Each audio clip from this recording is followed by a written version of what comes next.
All right. Good morning, everyone. Good morning. Welcome to our Stress Management 101 three-part series. So before we get into anything, I'm going to encourage you to use the chat for those that aren't familiar with Demio there to give us a little good morning. Maybe let us know where you're from. There we go. Somebody from Sudbury. Got people in Ottawa, Cold Lake. Some of you are up early. Gage down, Petawawa, Wasaga Beach, Nova Scotia, Kingston. All right, great. So we got a little bit of people from everywhere. So again, welcome from us here in Borden. We're coming to you from Borden. My name is Nathaniel Smith. I'm one of the local health promotion specialists here at CFB Borden. I've got a few years experience with the team. However, only really 2, maybe 3 weeks experience on this online Demio stuff. So I'll be one of the facilitators for the program. Jackie is another facilitator. I'll let her perhaps say a few words. Sure. Good morning, everyone. My name is Jackie Pritchard. I'm also one of the specialists in Borden. I have a couple years experience working as a health promotion specialist in this area. We're all kind of trying to figure this whole platform out. So I think we've got most of it down. So bear with us if there's a few snafus there. And I know in the past there has been some instances where the internet might have dropped or something. Just stay on the line, and then we'll come back on if forever something happens with our connections. Just hang tight for a few minutes, and hopefully, knock on wood here, and hopefully nothing happens. But just a quick heads up there from past experiences. Don't jinx it, Jackie. Fingers crossed, we're fine. All right. So yes, good morning again, and welcome to our part 1 of 3-part series of stress management. Before we really get going into it, there's a few key points there that we've been asked to get across. So again, all the material that we're presenting today is property of the Department of National Defense. With regards to who is online, again, we can't control if there are any children online. So again, it's up to your discretion to make that your call. Again, some of the material may not be necessarily appropriate for individuals under the age of 18. Also, this session is being recorded, and you will be able to kind of view it later should you want to take extra notes or anything like that on CAF Connection. We'll start off with a little bit of a poll so that we find out who's kind of with us today. Again, something else that we've been asked to do. So if I can just get you to fill out that poll. And as you're doing that, I'll kind of go over the Demio platform. So if you're not familiar with Demio, again, we kind of use the chat to interact with the majority of the audience. So if you have questions or anything, throw that up in the chat, and we'll try to pay attention to that. You tend to see the presenters, so Jackie and I, and the chat for interaction. All right. Perfect. I think we're good for that poll. So here's a quick overview of the 3-part series that we'll be covering. So today we're really going to identify and get to the kind of the baseline of really stress, kind of the background info, what stress is and how it happens. Next week on Tuesday there, of course, part 2, we're looking at the ACT model, which stands for accept, create, and take charge. So we're going to start getting into a few other kind of views and perceptions on what we can all do to manage stress. And then, as you can see there, look at taking action. With regards to day 3, session number 3, again, we're going to start to add all kinds of tips, tools, tricks to your toolbox on how to manage stress. So that's really where we're heading over the next 3 weeks.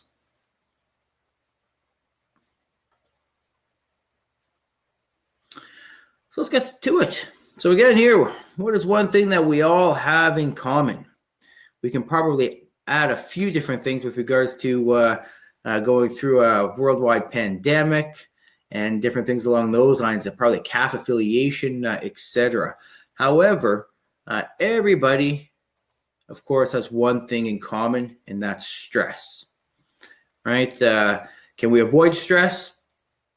We try to avoid certain stressors, but again, chances are what happens is we run into another one. So we can't really avoid stress. And since we can't avoid stress, we might as well learn to effectively manage it.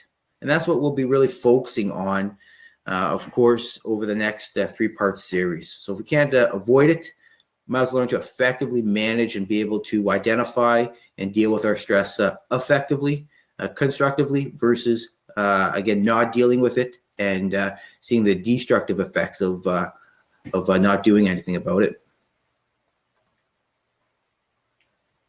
So let's get right to defining and talking about what stress is. So in the chat, I'm going to ask you to use a few words to describe kind of what stress means to you.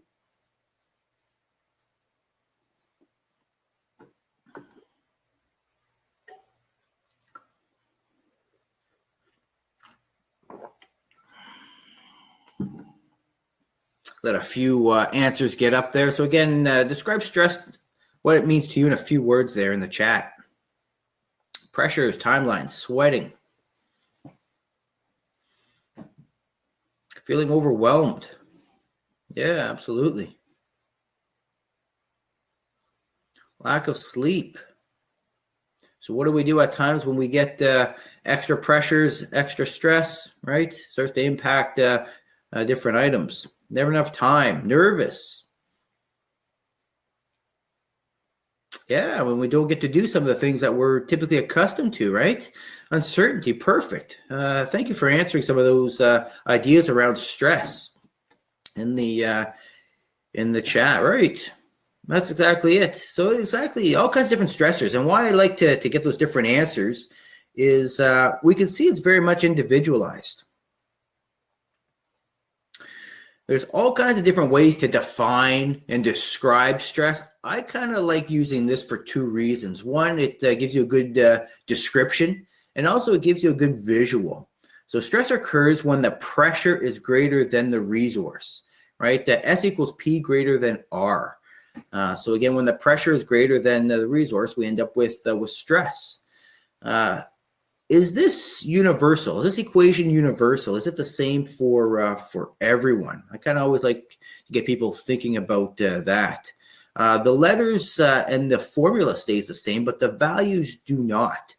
They vary from person to person, and we kind of saw that even with how we all described, or how you all described what stress is. We saw different things from quite a few people.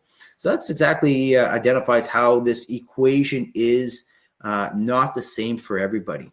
So if we talk about pressures are different things that we find stressful. You can also call these stressors. So an example on how that differs from person to person is for somebody, for me, something could be stressful, and for you, it would not be. And of course, vice versa for something else. So that's how the pressures differ from person to person. With regards to the R, the resources, these are all of the different things that we have in place to help us deal with stress, whether that's support from people, from technology, from knowledge, or simply from the different things that we do for ourselves to prepare us to deal with stress. So resources is quite heavy. And then finally, with regards to stress, we saw some different answers that actually describe some reactions to stress.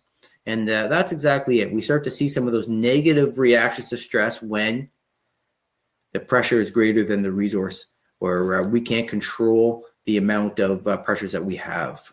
So that's a good kind of description on that equation. And I'll kind of come back to it a few times, probably over the series. But again, it's a good way that I like to look at stress. Last thing I'm going to bring up is control. So in this equation, what do we really have control over? We have control over the stress, right? The S? Not really. The pressures? Again, like we kind of mentioned with regards to stress, perfect. Tyler's right on there with regards to resources. With regards to pressure, stress, we can't really control it. And we'll get to some examples shortly here. But we can control our resources.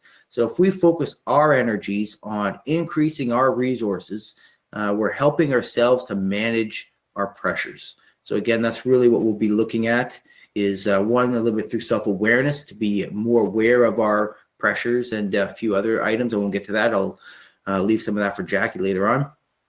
And pay attention to our resources. Again, if we're spending more time there on what we can control, it is helping us reduce the negative impact of our pressures. And we'll expand on that. So my next question for you, again in the chat, is to answer exactly this. Why manage stress? So let me know some of your thoughts on why we should be managing our stress in the chat.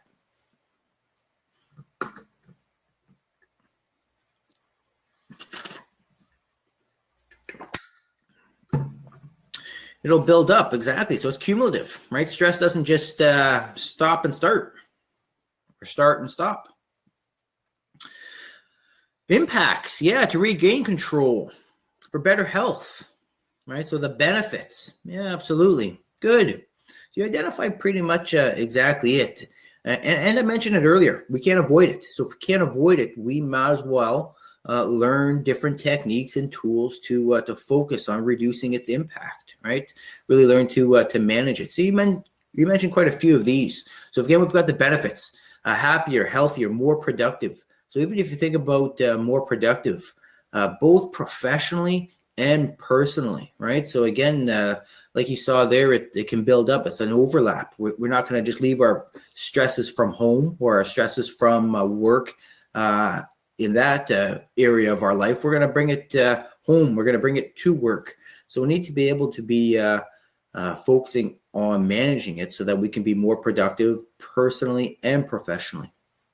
And then at the bottom there, you see the risks. So this is what happens should we not focus on our resources and we let that build up and we don't kind of take control over managing our stress. We increase the risks of having negative impact to our health, to our productivity, to relationships. And we can kind of go on in this list here, but we'll leave that for a little bit later.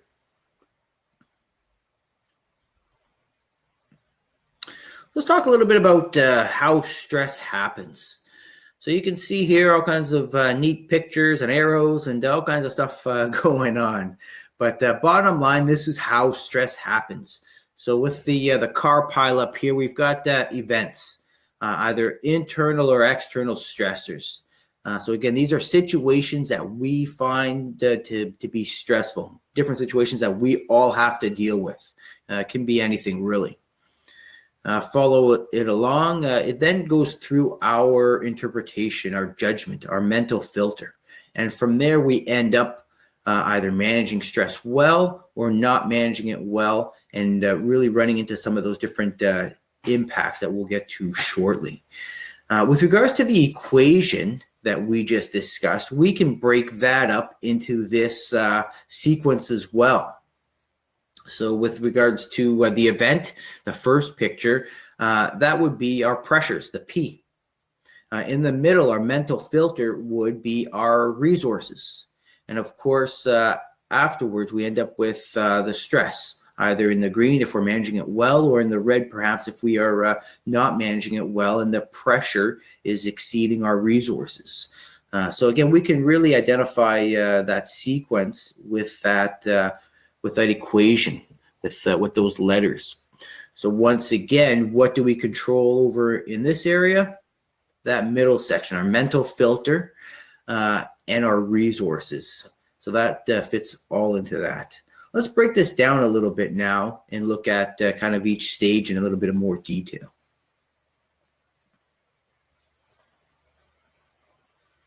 So the first part are events, our stressors, our pressures, right? Either internal and external. So again, we've got, all kinds of different things out of control. And that's a good example even of, we've probably kind of classify that into a few different categories. Again, there's always a little bit of overlap, but exactly that, internal or external. External, completely out of our control, right? Probably fits into physical. We're having social stressors right now, not being able to socialize and all kinds of different things. But external stressors are different things that we don't necessarily have too much control over. Internal stressors we have a little bit more control over, and we'll get into this in a little bit of detail. But very quickly, let's do it this way. In the chat, give me another example of a physical stressor. What would fit under that category? Moving, yeah. You can even put that in under major life events too.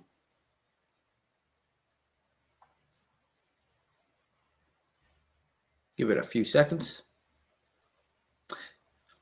Examples that I have: weather, good, right? So all kinds of different things. Working from home. So again, if we don't have the right setup at home, for example, I'm running here with no printer, trying to figure out how to run all of this online stuff from home, right? Not having the right resources in my physical environment. So that's exactly it.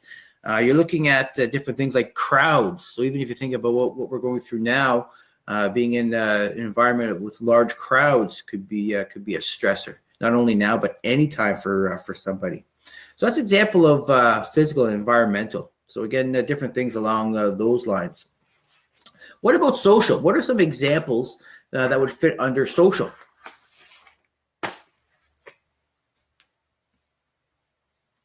I kind of mentioned a few already. Parties, yeah, absolutely. Friends, people, they all fit into the social category. So that's exactly it. For some, it is not having enough social events now. And for others, it could be having too many. So again, you can look at the opposites here for both. What about institutional or bureaucratic? What could fit under that category? What are some examples?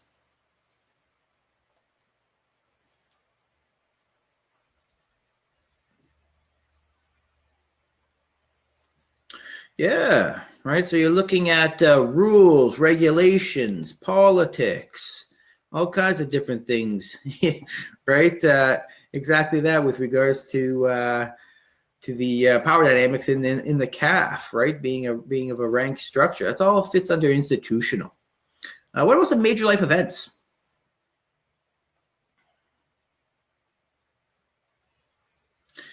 Yeah, so when you have to follow those rules, regulations, fill out that paperwork, it's exactly all institutional. Having a baby, death in a family, right? Moving, all different major life events, getting married, all fit under there. Good. And finally, daily hassles. What are some examples of daily hassles?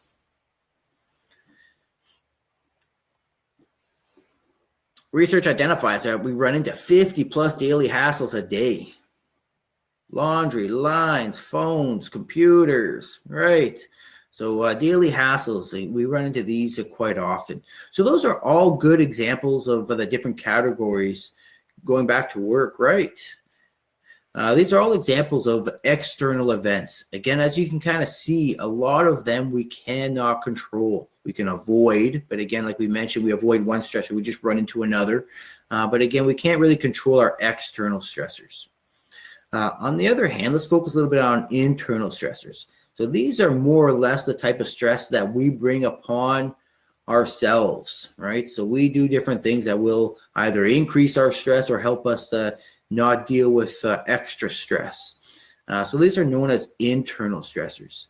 Let's look at the first one here, lifestyle choices. So what are some examples that you believe potentially would fall under this category? What are some lifestyle choices that are either going to help us manage stress or increase our stress?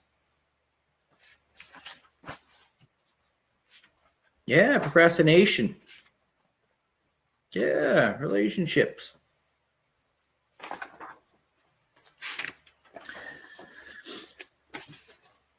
Good, right? So again, there are positive coping and negative coping, and we'll get to those, but that fits under very much exactly that, our lifestyle choices.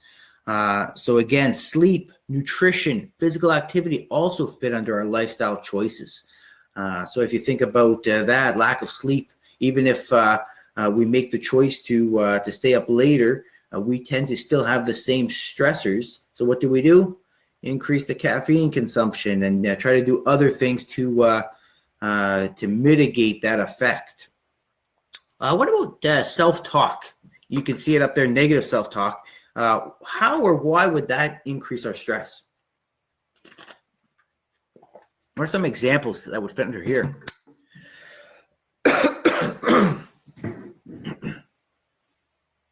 Yeah, right. What do we tell ourselves? I can't, right? We put negative judgment on ourselves, right? We're critical. We're hardest on ourselves at times. So again, even if you think about that, I can't quite recall if we're going to discuss it today, but we tend to be harder on ourselves than we are on others. Yeah, right. All kinds of different views of what we believe and tell ourselves. Good. Positivity. We'll get to that here shortly. Next one on here is mind trap stressors. So these are more or less different ways that we tend to think that, of course, increase our stress. This is when we place unrealistic expectations on ourselves and different things along those lines. So that's a little bit of mind trap stressors, different ways that we tend to think that are going to increase our level of stress. And finally, the last one on here, personality types. So there are certain personality types that, of course, increase the pressure that they put on themselves. Perfectionists, overachievers, type A personalities all tend to set high, perhaps at times unrealistic expectations. Right? Can't say no. So all kinds of different personality types tend to bring on a little bit more stress to themselves. Is that something that, again, we can control our internal stressors? However, is that something easily changed? Not necessarily. However, if we are aware of this, we can mitigate some of the impacts, right? Again, we are not going to switch from certain personality types. However, if we can recognize that we are bringing on some of the stressors to ourselves, we can mitigate that and do a few different things along those lines. I think we'll be getting to that, I think session 3, a little bit in detail. Good. So these are a little bit on the first bit of absolutely with experience, right? We learn through experience. But this is a good example of talking about the different events, the different pressures, both external, which we don't have too much control over, and internal, which we have a little bit more control over. Next part, again, we're going to look at the middle, our mental filter. And we just touched on some of that really overlaps into this section here.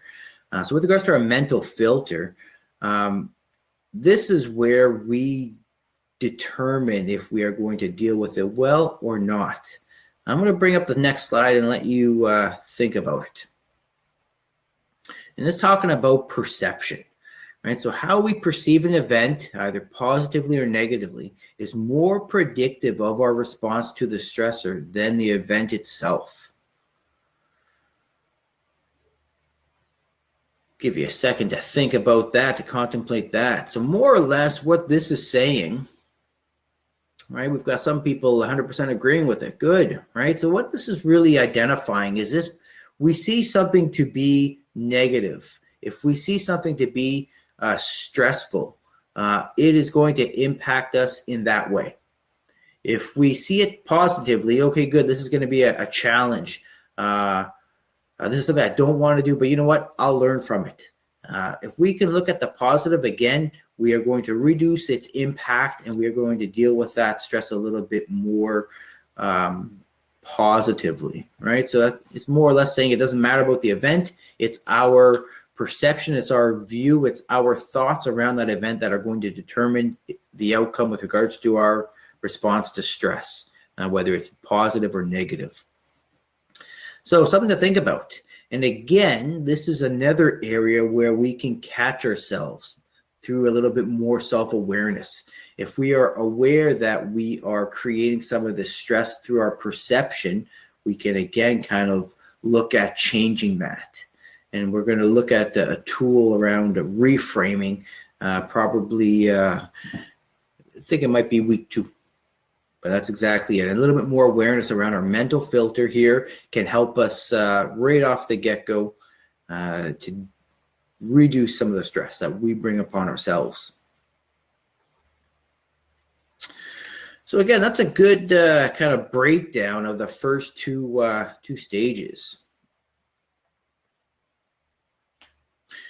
Yeah, good. And we're going to get to that, right? We're going to talk about sometimes when we are not necessarily using our resources. So if you think about that, it's the same thing for sleep. It's the same thing for anything you do on a regular basis to prepare yourself. It's not necessarily that little stressor that's causing it. It's what else is not happening or that is happening in the background. So again, if we're not focusing on our mental filter or on our resources, some of those little stressors can turn into a negative stress and into the red versus if we are using our mental filter, if we're using our resources, we deal with those pressures on a daily basis and we are managing it well. So that's a little bit about how stress happens. So regardless, regardless, we've got an event situation, we deal with it through our mental filter, and then we end up with the outcome, either managing it well or not well. So we've been talking about stress and its negative impact. However, can stress be positive and or negative?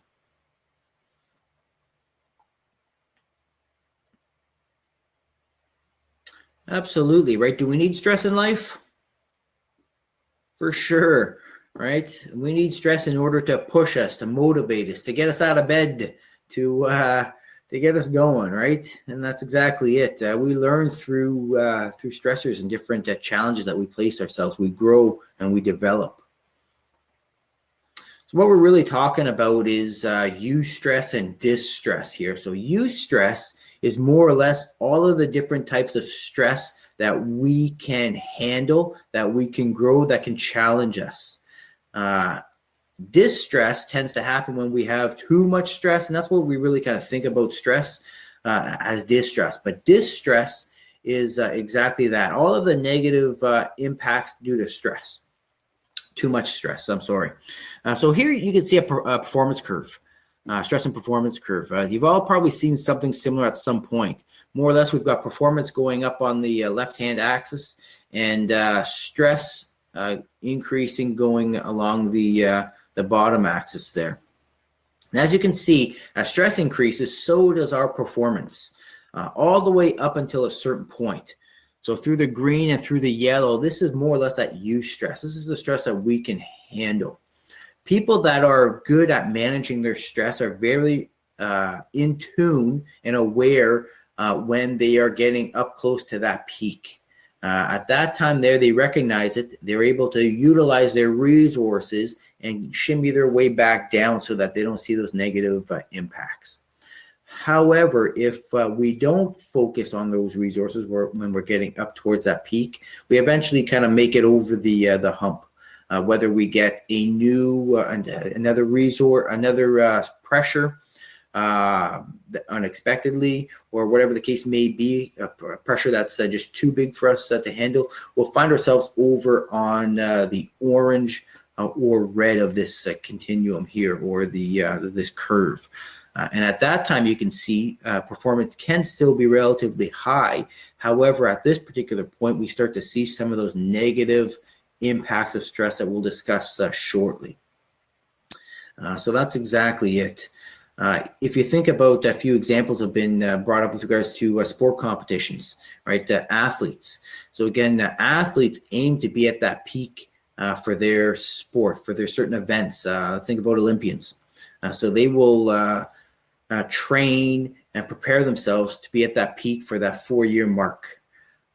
What happens quite often is after that 4-year mark, they've been running high for quite a bit. Again, they make it over that hump. It takes them a little bit to get back. However, again, as I mentioned, those that can really be in tune with their sources and their reactions to stress can really focus on their resources and get back down a little bit more on that regular basis. So again, with regards to this, do we need stress? Yes. It pushes us up from the bottom of the green there when we have too little stress, up to where we're performing at our, not necessarily our capacity, but at our comfort level, where we're performing well, but not having the negative impact. Can we be in those situations where we have too little stress? Right? Absolutely. If you think about even within our environments here in the CAF and in Borden. So in Borden, we have quite a few students waiting course, right? So again, at times not much to do. So you can look at them being at that particular area. So again, not good to have not good not to have too much stress either. And of course, with regards to burnout, the other extreme, that's when we're seeing quite a bit of negative impact, right? But again, we want to be in that middle, and when we're able to control our resources, we can fluctuate from the top of the green to the top of the yellow and back. And that's kind of one of the goals we'll be looking to strive for. So that's a little bit on stress and performance. All right, let's jump into talking a little bit more about what actually happens kind of in our bodies when we are experiencing stress. So I'm just going to ask you all, actually. We have a kind of generalized response that we all experience. Can anyone name what that is when our bodies are going through maybe some sort of alarm or we're dealing with a stressor? Our bodies are kind of going into this response. Can anyone throw in the chat box what we're looking at there?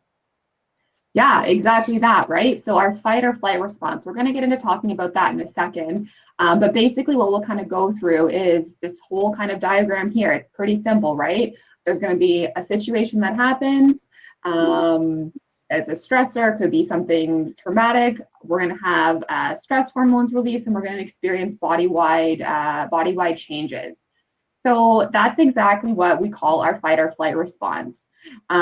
Basically, this is our kind of biological response to any stressor, and this has been unchanged since we as human beings have existed, right? So this is really kind of our response to what we experience either as a real threat or as a perceived threat, right? So as Nat was talking about earlier, what I experience as a stressor, Nat might not experience as a stressor. I'm perceiving the situation as extremely stressful, and my body is going to go into this kind of natural response.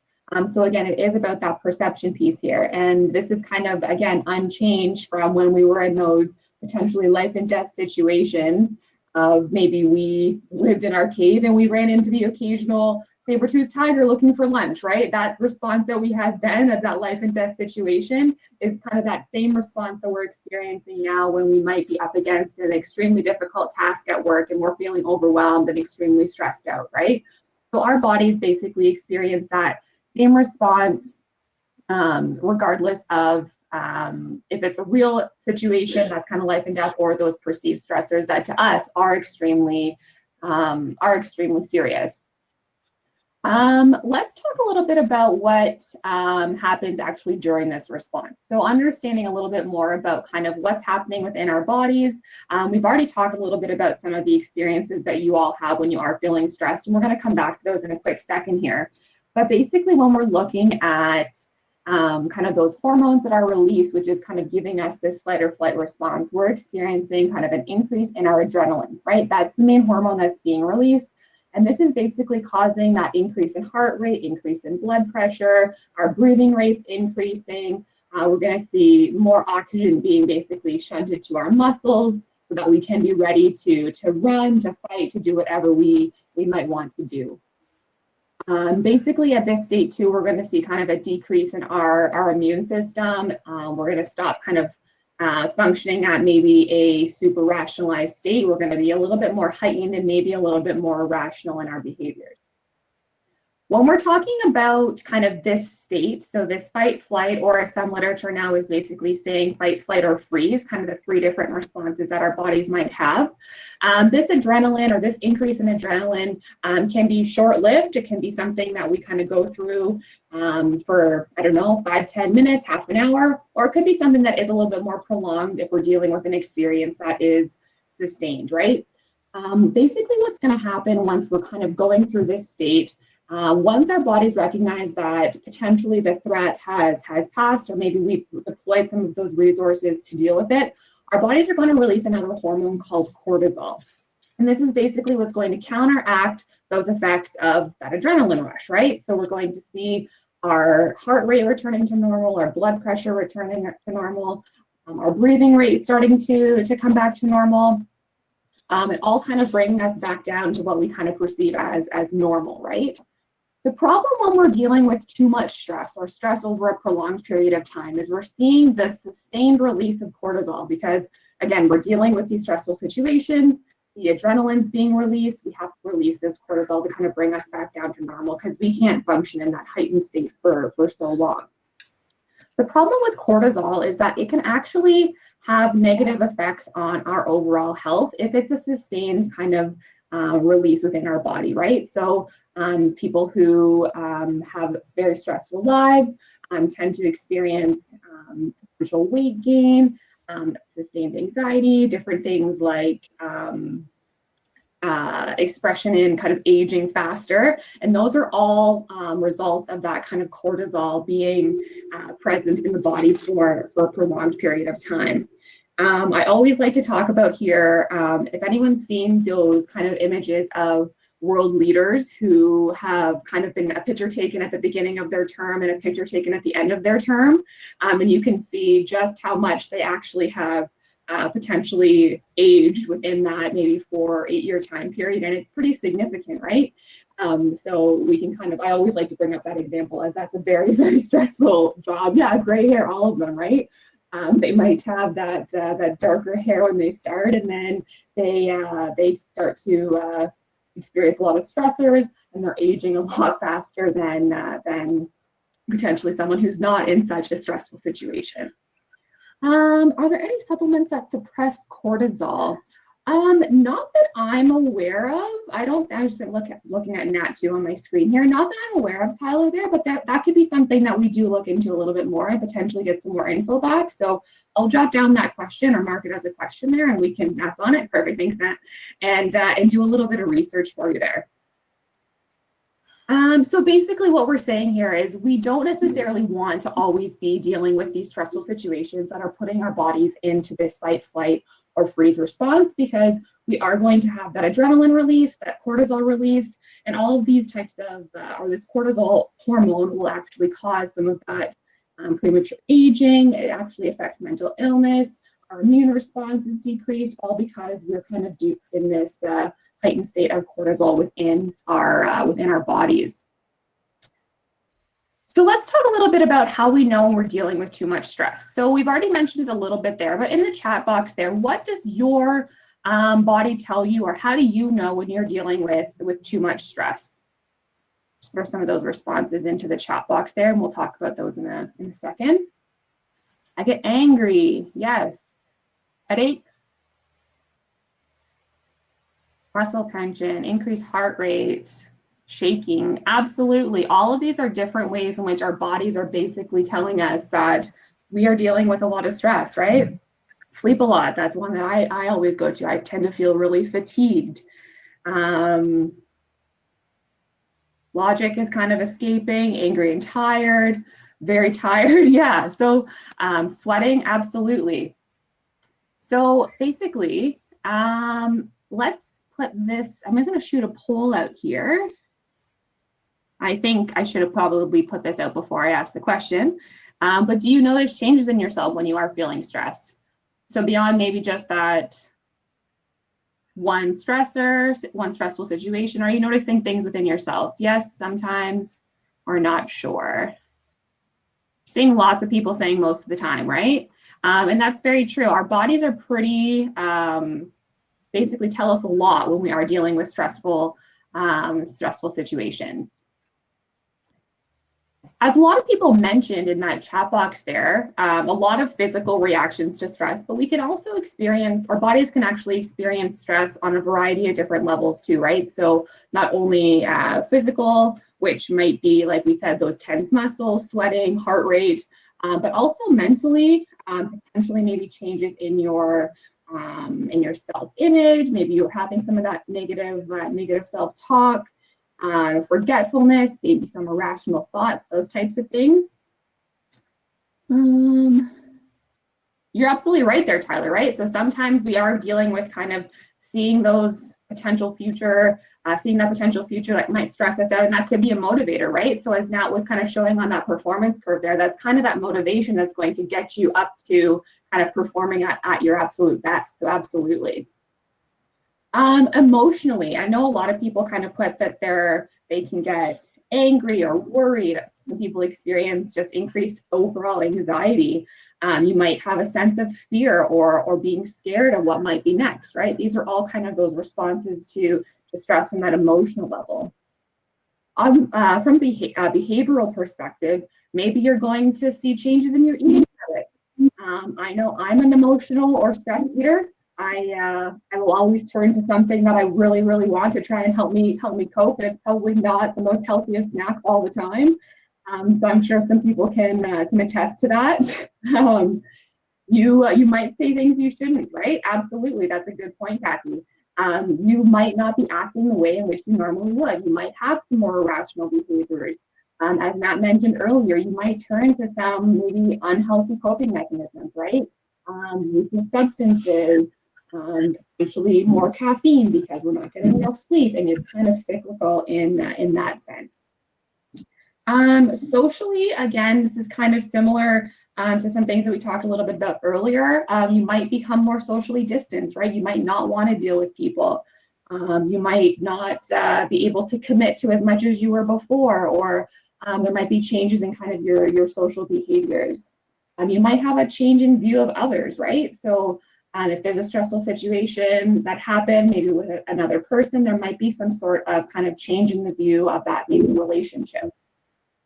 The last one that's on here is spiritual, and this doesn't necessarily have to be kind of related to any sort of religion, but basically kind of change in views of the future, or if you're maybe having a crisis in self-identity or a crisis in trust, those types of things can all kind of be reactions to stress from kind of that spiritual level, right? Kind of that unknown of what might be next, right?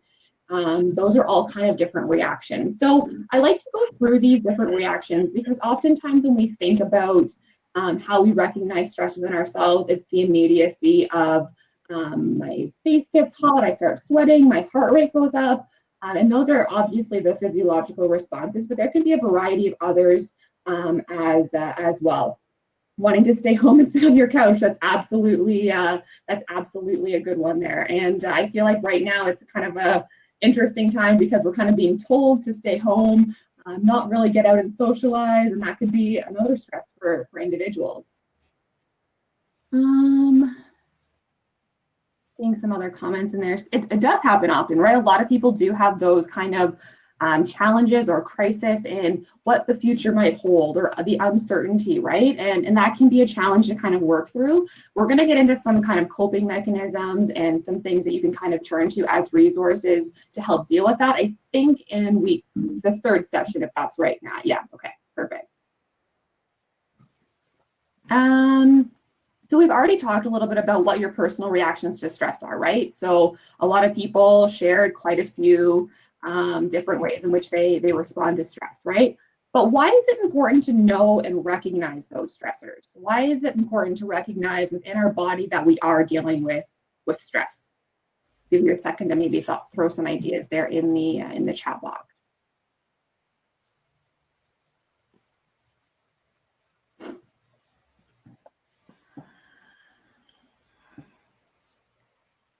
We can intervene sooner and mitigate that stress. Absolutely, right? So if we're able to kind of recognize that our bodies are experiencing some stress, we're perceiving a situation as stressful, we can actually do something about it, right? We can deploy some of those resources that we have in our back pocket. We can turn to some additional supports and make sure that those resources are actually larger than that pressure, right? So hopefully we're able to reduce that stress. Again, as Nat mentioned, we're not going to always be able to avoid stress, so we have to be able to have those resources to deal with that. Helps you know what's going on, what's going to happen. Yeah, absolutely, right? So if we're kind of experiencing these reactions within ourselves, we might know what might be coming next. We might know what we have to do about it. Panic attacks are common. Yeah, that's a real thing. And we're actually going to get into talking about our mental health continuum model here. We'll get into it right now.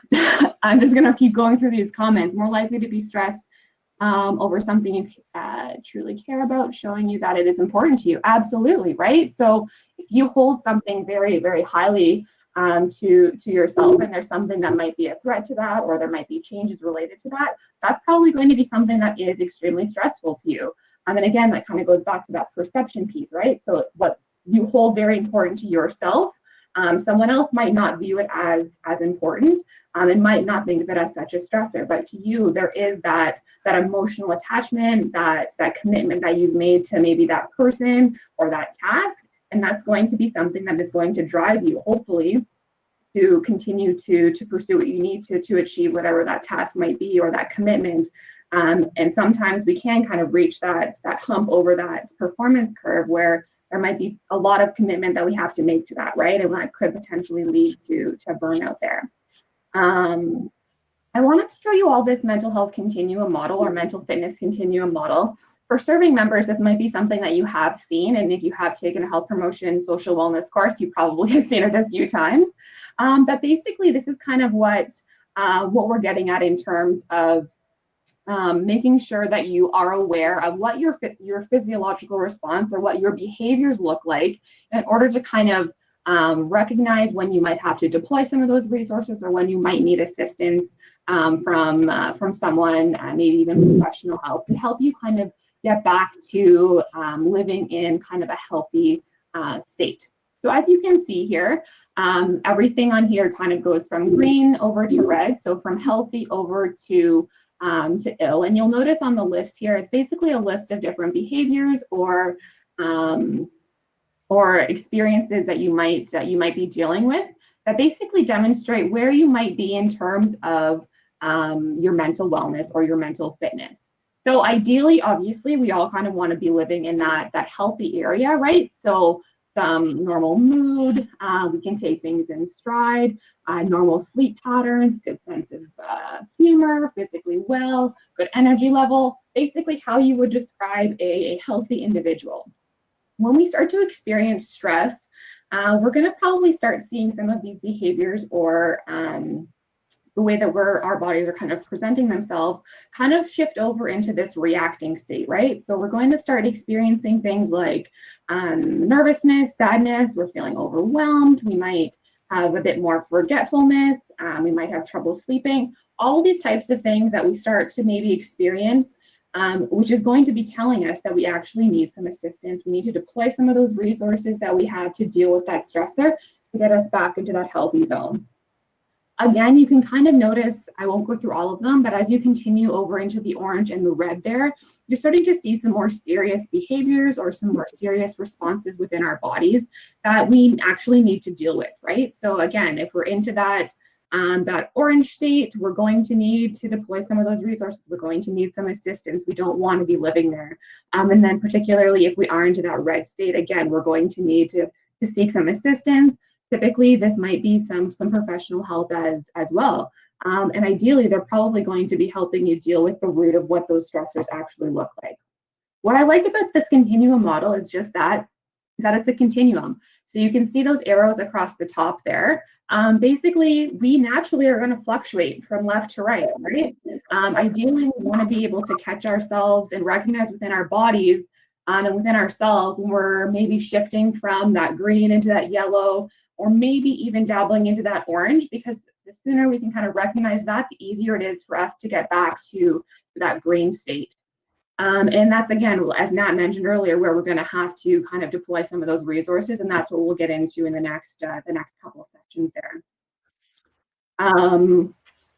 Comment in there that it's a great tool for supervisors. This is actually, it's great because you can actually kind of see some of those actual listed behaviors, and it's easy to kind of recognize. If you know someone when they're in that green state, it's easier for you to recognize when they are kind of maybe shifting over into that yellow or orange, and are able to offer them some assistance or some resources to help them get back to that green state.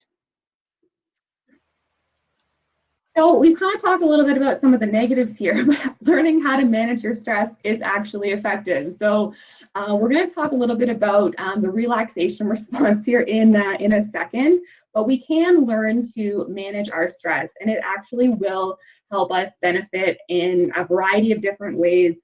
Like I said, if we're dealing with kind of stressful situations and we're in that state of heightened stress for a prolonged period of time, there are going to be physiological breakdowns, right? So we want to be able to learn to manage those stressors, manage those events in as many different ways as we possibly can that works for us, so that we can get back into that kind of healthy state.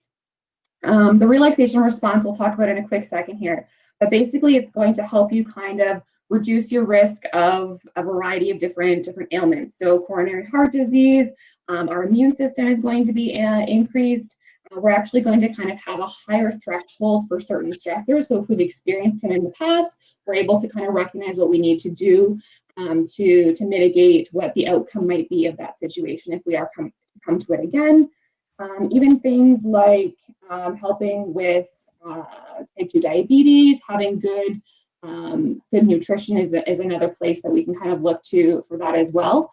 And we're going to get into talking about that in a couple weeks there. But let's talk a little bit about the relaxation response. So basically, this is something that we want to kind of deploy in terms of our ability to combat stress.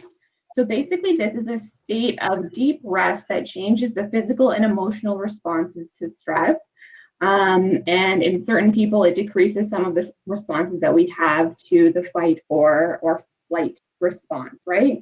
So basically, this is a way for us to basically kind of induce that relaxation state when we are experiencing a heightened state of stress, or we're dealing with some anxiety, or that adrenaline is kind of through the roof, and we know that we're not going to be maybe making the best decisions because we're kind of in that irrational state. So what we really want to kind of do with this relaxation response is kind of just, again, force ourselves into that state of relaxation that's going to bring our bodies back down to what we kind of call quote unquote normal, right? And a lot of people will utilize some sort of deep breathing technique or mindfulness, and we'll get into a few examples of those in week 3. We'll go a lot more deep into some coping and relaxation strategies. But there's one that I really do like to share with folks, and that's basically just a very simple kind of deep breathing strategy. So what I like to do is basically I put one hand on my chest and one hand on my stomach, and it's basically just a very, very slow and sustained inhale and an even slower and sustained exhale. And you want to try and make sure that you're filling up your belly. I know I'm kind of off the screen here. Filling up your belly with air before you're filling up your chest. Making that extremely perfect. That'll be my Vanna White here. So filling up that stomach with air is going to help you make sure that you're utilizing the full extent of your lung capacity. And that slow and sustained exhale is going to help you kind of remove all of that stale air. When you're doing that exhale, that's actually kind of what is going to trigger that parasympathetic nervous system response. And that's what's going to bring your body kind of back down to that normal state. And what I love about this is that it takes no equipment. You can do it in 2 minutes. You can do it sitting in your car. You can do it standing at the park. You can do it in whatever situation that you might be dealing with a stressor, right? So strongly encourage folks to try that out if they are dealing with some sort of stress. And really, it does only take you a couple minutes, and it might not be that relaxation or that actual breathing that might help you with that stressor, but it might just be that 1 minute or that 2 minute break that's going to kind of take you away from that situation to help you kind of relax, even just that little bit. As I mentioned, we are going to get into talking about a couple different relaxation responses and some coping strategies as we kind of go through the series here. But just wanted to kind of maybe tease everyone with a little bit of what might be coming. In Borden, we also have an app sheet that we do like to share with folks. And some of our health promotion staff utilize some of these different apps that are kind of created for mindfulness or some guided meditations. And a lot of them you can kind of set up for anywhere between 2 minutes to 10 minutes to 30-minute sessions that can kind of help take you through some grounding exercises, some relaxation type techniques, which will hopefully kind of induce that relaxation response for you. What I like to say about these different kind of strategies, and I'll probably say it again when we get to it in the next week, is that you never really know what might work for you unless you give something kind of that real good try of it, right? So I like to say try one thing a few times before you completely dismiss it as something that might not work for you. So you might have never tried a grounding exercise before. If you download one of these apps and try a grounding exercise, and the first time you're like, yeah, that didn't work for me, give it a try a couple more times and see if it's something that maybe you just have to kind of get used to, or that you need to just try maybe a different voice that is guiding you through it might be more relaxing to you. But just trying things a few different times before you completely dismiss them is something that I do like to encourage when folks are trying something new as a relaxation strategy. So I know that was kind of a lot in terms of kind of what our bodies experience and how we can kind of very quickly maybe induce that relaxation response, and a few different strategies to try out for you all. But as we did mention, we'll get into a lot more detail of those types of things in the coming weeks. And looking at our time here, we are kind of coming to an end. I would like to just kind of review some of the resources before we put up our kind of closing polls here. Just for experience, but there are some really great CAF resources that are available to folks. The member assistance program, if you are experiencing any sort of concern related to suicide, the suicide hotline. The coronavirus is obviously one of the major, probably the biggest stressor in some people's lives right now, or some things that have kind of spurred up because of that. If you do want some more information or just get more knowledgeable about what it is, what's going on, we highly encourage you to check out canada.ca/coronavirus. The Government of Canada site has been extremely well vetted. I know there's a lot of information out there, but if you kind of go to those trusted resources, that is super helpful and recommended. Family Information Line, Sexual Misconduct Response Center, and Kids Help Phone, or you can text them as well. Some other great resources to kind of help you deal with a variety of different concerns that you might be having, that you can kind of check out, learn a little bit more about. That could be, again, kind of those tools in your toolbox there. We'll open the floor for any questions right now, and I'll go ahead and just kind of push those final 2 polls. So if you don't mind just sharing your responses in those polls, that would be great. And otherwise, if you have any questions, please feel free to put those into the chat box. We have a couple minutes there left, so we have a couple minutes if anyone does have any questions or wants more information. But otherwise, I think I want to say thanks. Nat, is there anything you want to add before we wrap up? I did a quick search there for that question on supplements that suppress cortisol. Again, with just a quick search there, this isn't concrete answering, but again, they identified a few different potential items that can. Fish oil, vitamin C being at the top of that list. Again, with regards to any supplementation, I always encourage people to look at their diet. Again, those are 2 items we can easily get in a balanced diet. And also, which I found interesting on the list on how to suppress cortisol, was more or less all of the different things that we're going to be talking about. Number 1 was sleep. Make sure you get enough sleep. After that, it was regular exercise and different things along those lines before supplementation was even mentioned. So again, we'll do a little bit more looking into that, but that was a quick search on that. Oh, and I always like saying this, the deep breathing stuff. On top of all the great stuff Jackie said, it's also free. Absolutely. Jess, I did share with you the link to week 2 there. And if you hang on for just one more second, I will grab the link to week 3. We just have them in, it's kind of in our platform here. So I do have to go through a few different pages, but I'll grab those for you before we end the session. So you can click on those and register. I'd suggest just clicking on them as soon as they're put in the chat box there, because they probably will get hidden there, or obviously when we close out, they'll disappear. I'm just going to grab you week 3. Give me 1 second. I think it is set up for emails as well there. Ryan's asking. I think you get an email kind of notification, a reminder. I believe so, yes. I get them at least. All right, I'm just grabbing it here. And here is, that's week 3.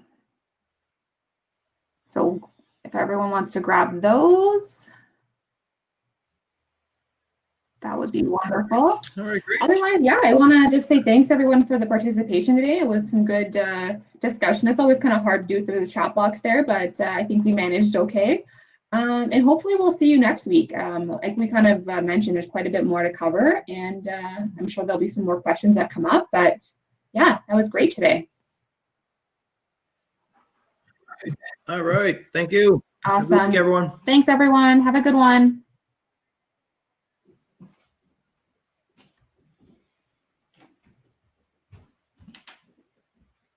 All right. I will end things here now. I think the thanks are coming through. Awesome. All right. Talk to you later, Nat. Bye. Bye-bye.